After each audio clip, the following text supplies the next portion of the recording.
ओम श्री सद्गुरुदेव भगवान की जय। पतंजलि ने पिछले वाले प्रश्न में कहा था कि अहिंसा, सत्य, अस्तेय, ब्रह्मचर्य और अपरिग्रह ये 5 यम हैं। प्रथम यम है अहिंसा। अहिंसा की दृढ़ स्थिति हो जाने पर उस योगी के सन्निकट सब प्राणी वैर त्याग देते हैं। आत्म पथ से विचलित हो जाना ही हिंसा है और आत्म पथ की ओर अग्रसर होना अहिंसा है। दूसरा यम है सत्य। सत्य केवल दृष्टा आत्मा है। सृष्टि में अन्य जो कुछ है नश्वर है। इस सत्य एकमात्र परमात्मा में भली प्रकार स्थिति आ गई, श्रद्धा केंद्रित हो गई, समर्पण सदा, साधना गतिशील हुई तो क्रिया का फल है परमात्मा। उस पर ब्रह्म परमात्मा का आश्रय मिल जाता है, अर्थात भगवान विधिवत योगक्षेम करने लगते हैं। तीसरा यम है अस्तेय। चौर्य अर्थात कपट के अभाव को अस्तेय कहा जाता है। सद्गुरु के समक्ष जो हृदय में हो वही जुबान पर हो। हृदय में कुछ और, जुबान पर कुछ और, ऐसा चौर्य अर्थात कपट वाला साधक कभी सफल नहीं होता। ईश्वर सबके हृदय में निवास करता है। वह भाव कुभाव सब जानता है। भगवान से कुछ छिपा नहीं है, फिर भी जीव का स्वभाव है कुछ न कुछ कपट करता ही है। जब ये दुराव समाप्त हो जाता है तो साधना में सहायक सभी रत्न विवेक, वैराग, सम, दम इत्यादि आवश्यकता अनुसार योगी के समक्ष प्रकट होते रहते हैं।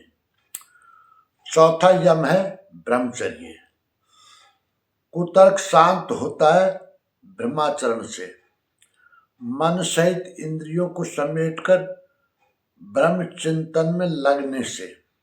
आंखें दूसरा न देखें, कान दूसरा न सुने, कानों से विषय उत्तेजक बातें सुनकर, आंखों से उत्तेजक दृश्य देखकर शरीर को बचाए रखना सर्प के मुख में उंगली डालकर बचने के समान है।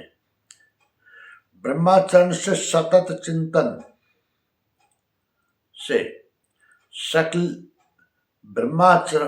ब्रह्माचरण से सतत चिंतन से सकले इंद्रिय संयम सध जाता है। उसी से विशुद्ध ब्रह्मचर्य की अवस्था आती है। ब्रह्मचर्य में स्थिति दृढ़ होने पर सामर्थ्य का लाभ होता है। आत्मा का विलुप्त पराक्रम प्रकट होने लगता है। जिस मन को हठ से भजन में लगाना पड़ता था, सहज ही भजन में लगने की सामर्थ्य आ जाती है। 5वां यम है अपरिग्रह। अपरिग्रह वस्तु संग्रह से उतना संबंधित नहीं है जितना चिंतन से। चिंतन इतना उन्नत हो जाए कि उसके द्वारा नवीन संस्कारों का संग्रह न हो। नवीन संस्कारों का संग्रह तो होता नहीं, फिर भी चित्त में पुराने संस्कार के कारण विकलता बनी रहती है, जिससे भले बुरे संकल्प उठने लगते हैं।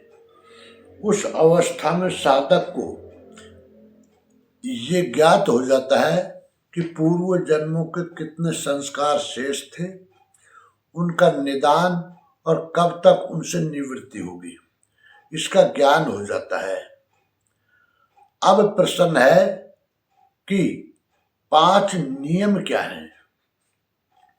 उत्तर: 5 यमों को साधने के लिए 5 नियम हैं। शौच, संतोष, तप, स्वाध्याय और ईश्वर प्रणिधान।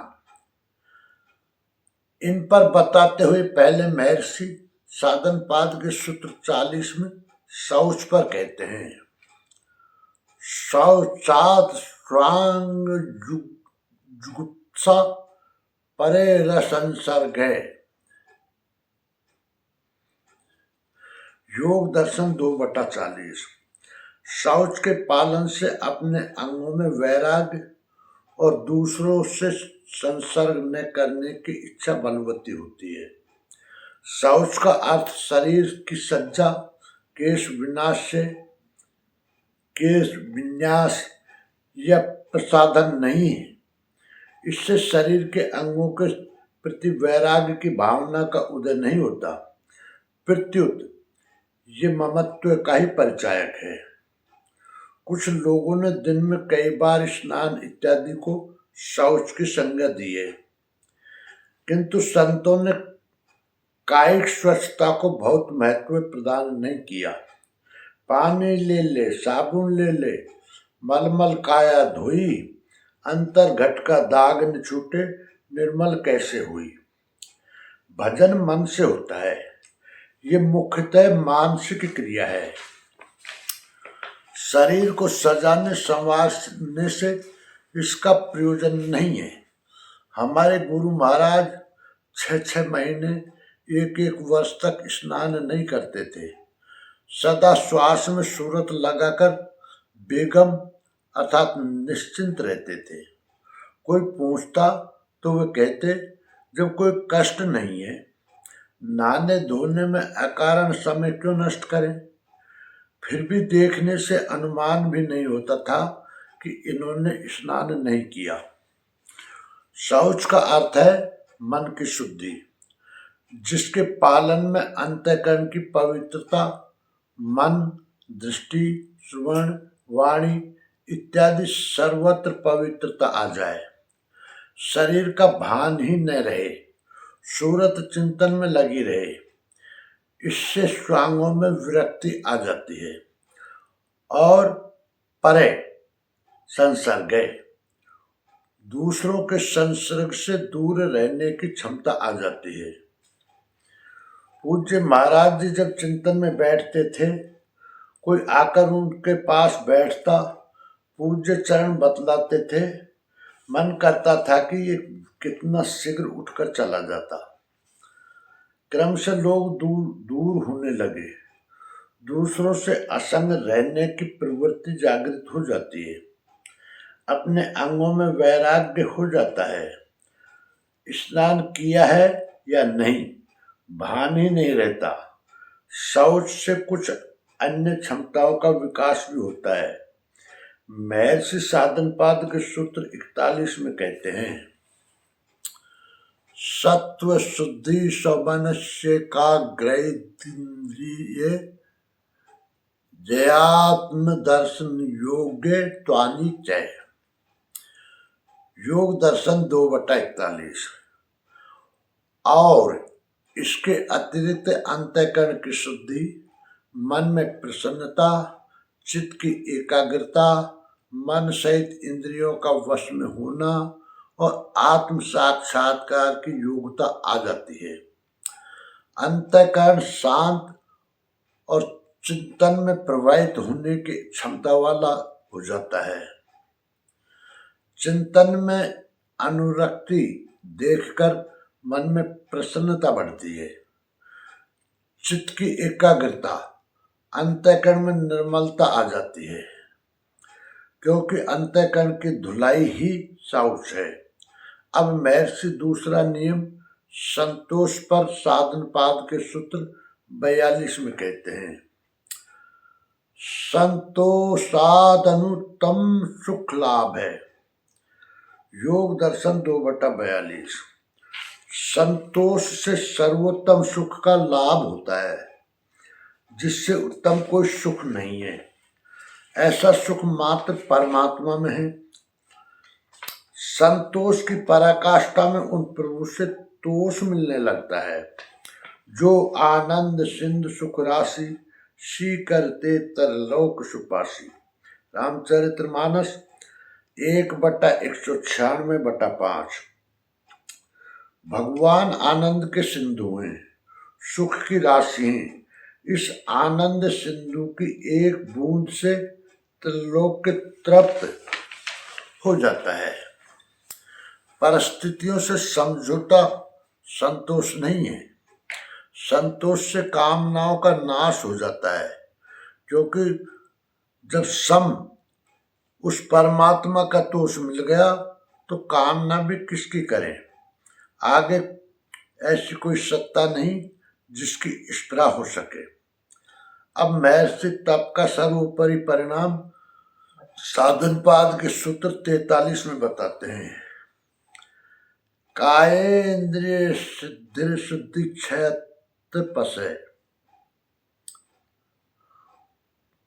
योग दर्शन 2/43। तप के अनुष्ठान से जब अशुद्धि का नाश हो जाता है तब कायेंद्रिय सिद्धि, शरीर और इंद्रियों की शुद्धि हो जाती है। उस समय इंद्रियों को जहाँ चाहें आप लगा सकते हैं। सर्दी गर्मी जिस वातावरण में रखना चाहें राग द्वेष से रहित रख सकते हैं। सामान्य जीव जय तय इंद्र तानु, विनय पत्रिका 88/1। इंद्रियों के बहाव में खिंच जाता है। गीता में भगवान श्री कृष्ण कहते हैं कि विषयों में विचरती हुई जिस इंद्रिय के साथ मन रहता है वो एक ही इंद्रिय अयुक्त पुरुष के मन का अपहरण उस प्रकार कर ले जाती है जैसे झंझावात नाव का अपहरण कर उसे डुबो देता है। इसलिए पहले इंद्रियों का संयम कर मन को साधना में लगा। मन सहित इंद्रियों को इष्ट के अनुरूप तपाना तप कहलाता है। अब महर्षि स्वाध्याय का स्वरूप साधन पाद के सूत्र 44 में बताते हैं। स्वाध्याय का अर्थ है स्वयं का अध्ययन। मुझे साधना में कितना समय देना चाहिए, कितना दे पाता हूँ, इसका निरीक्षण करते हुए सदैव सचेत अवस्था में रहते हुए समझते हुए साधनारत रहने से इष्ट देवता संप्रयोग है। योग की अवस्था इष्ट देव से ओतप्रोत हो जाती है। अब महर्षि ईश्वर प्रणिधान की पराकाष्ठा साधन पाद के सूत्र 45 में बताते हैं। समाधि सिद्धिश्वर प्रणिधानात्। योग दर्शन 2/45। ईश्वर की शरणागति तथा मन क्रम वचन से उनके प्रति समर्पण एवं उनके हाथ का यंत्र बन जाने से समाधि की सिद्धि हो जाती है। ईश्वर पर निर्भर करने वाले साधक का योगक्षेम भगवान स्वयं देखते हैं। अतः साधन का अनायास और शीघ्र पूर्ण होना स्वाभाविक है। ऐसी स्थिति में समाधि अर्थात सम और आदि तत्व ईश्वर के साथ समत्व प्राप्त होने से शीघ्र सफलता मिल जाती है। निष्कर्ष, महर्षि पतंजलि कहते हैं कि 5 यमों को साधने के लिए 5 नियम हैं। शौच, संतोष, तप, स्वाध्याय और ईश्वर प्रणिधान। पहला नियम है शौच। कुछ लोगों ने दिन में कई बार स्नान इत्यादि को शौच की संज्ञा दी है, किंतु संतों ने कायिक स्वच्छता को बहुत महत्व नहीं दिया। शौच का अर्थ है मन की शुद्धि, जिसके पालन में अंतःकरण की पवित्रता, मन, दृष्टि, श्रवण, वाणी इत्यादि सर्वत्र पवित्रता आ जाए। शरीर का भान ही न रहे, सूरत चिंतन में लगी रहे, इससे स्वांगों में विरक्ति आ जाती है। और दूसरों के संसर्ग से दूर रहने की क्षमता आ जाती है। इसके अतिरिक्त अंतःकरण की शुद्धि, मन में प्रसन्नता, चित्त की एकाग्रता, मन सहित इंद्रियों का वश में होना और आत्म साक्षात्कार की योग्यता आ जाती है। अंतःकरण शांत और चिंतन में प्रवाहित होने की क्षमता वाला हो जाता है। अंतःकरण की धुलाई ही शौच है। दूसरा नियम है संतोष। संतोष से सर्वोत्तम सुख का लाभ होता है, जिससे उत्तम कोई सुख नहीं है। ऐसा सुख मात्र परमात्मा में है। संतोष की पराकाष्ठा में उन प्रभु से तोष मिलने लगता है। भगवान आनंद के सिंधु हैं, सुख की राशि हैं। परिस्थितियों से समझौता संतोष नहीं है। संतोष से कामनाओं का नाश हो जाता है। उस परमात्मा का तोष मिल गया तो कामना भी किसकी करें। तीसरा नियम है तप। तप के अनुष्ठान से जब अशुद्धि का नाश हो जाता है, तब शरीर और इंद्रियों की शुद्धि हो जाती है। उस समय इंद्रियों को जहाँ चाहें आप लगा सकते हैं। सर्दी गर्मी जिस वातावरण में रखना चाहें, राग द्वेष से रहित रख सकते हैं। विषयों में विचरती हुई जिस इंद्रिय के साथ मन रहता है, वह एक ही इंद्रिय अयुक्त पुरुष के मन का अपहरण उसी प्रकार कर ले जाती हैं, जैसे झंझावत नाव का अपहरण कर उसे डुबो देता है। इसलिए पहले इंद्रियों का संयम कर मन को साधना में लगा। मन सहित इंद्रियों को इष्ट के अनुरूप तपाना तप कहलाता है। चौथा नियम है स्वाध्याय। स्वाध्याय का अर्थ है स्वयं का अध्ययन। मुझे साधना में कितना समय देना चाहिए, कितना दे पाता हूँ, इसका निरीक्षण करते हुए, सदैव सचेत अवस्था में रहते हुए, समझते हुए साधनारत रहने से योग की अवस्था इष्ट देव से ओतप्रोत हो जाती है। पांचवा नियम है ईश्वर प्रणिधान। ईश्वर की शरणागति तथा मन क्रम वचन से उनके प्रति समर्पण एवं उनके हाथ का यंत्र बन जाने से समाधि की सिद्धि हो जाती है। ईश्वर पर निर्भर करने वाले साधक का योगक्षेम भगवान स्वयं देखते हैं। अतः साधन का अनायास और शीघ्र पूर्ण होना स्वाभाविक है।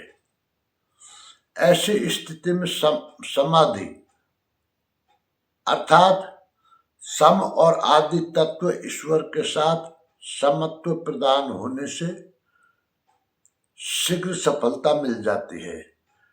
प्रश्न पूरा हुआ।